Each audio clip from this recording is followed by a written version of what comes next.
আজকে আপনাদের সাথে শেয়ার করব ভেজিটেবলস নুডলস। তো সেটাই আমি এখন সব কেটে কুটে ধুয়ে পরিষ্কার করে রেডি করে রেখেছি। তো এখন আমি এই যে সবজিগুলা রাইস কুকারে আমি স্টিম করার জন্য দিয়ে দিলাম। এখানে আছে ফুলকপি, বাঁধাকপি সাথে গাজর। সেটাই আমি এই যে স্টিম হয়ে গেছে। আমি যে দেখেছেন প্লেটের মধ্যে নুডলসগুলা রেখেছি সেগুলা এখন আমি দিয়ে দিচ্ছি। দিয়ে আসলে আমি দিচ্ছি না, এটা আমার মেয়ে দিচ্ছে, আমাকে হেল্প করতেছে।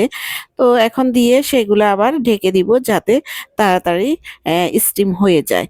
স্টিম হয়ে যাওয়ার পর এই যে আমি আবার ইলেকট্রিক ওভেনে কড়াই বসিয়ে দিয়ে এখানে পেঁয়াজ, রসুন, তারপর কাঁচামরিচ এগুলা দিয়ে আমি নুডলসগুলো সিদ্ধ ভেজিটেবল সহ নুডলসগুলো একাত্রে আমি স্টিম করছিলাম সেইগুলো আমি এখানে দিয়ে দিছি।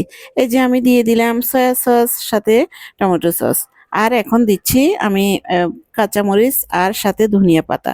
তো এটাও দিয়ে দেওয়ার পরে মাঝখানে কিন্তু আমি বলতে ভুলে গেছি, আমি এটাও দিয়ে দিয়েছি, ডিম। তো সেটা দিয়ে এখন আমি এই যে আমার স্পাইসি যে প্যাকেটগুলো ছিল, মশলার প্যাকেট, সেগুলো দিয়েছি। এখন আমি এই যে রান্নাটা শেষ নুডলসের, সেটা আমি বাটিতে বাটিতে সাজিয়ে নিয়েছি, আমরা খাবো। সাথে সালাদ ছিল। তো সেটা আপনাদের সাথে একটু শেয়ার করলাম।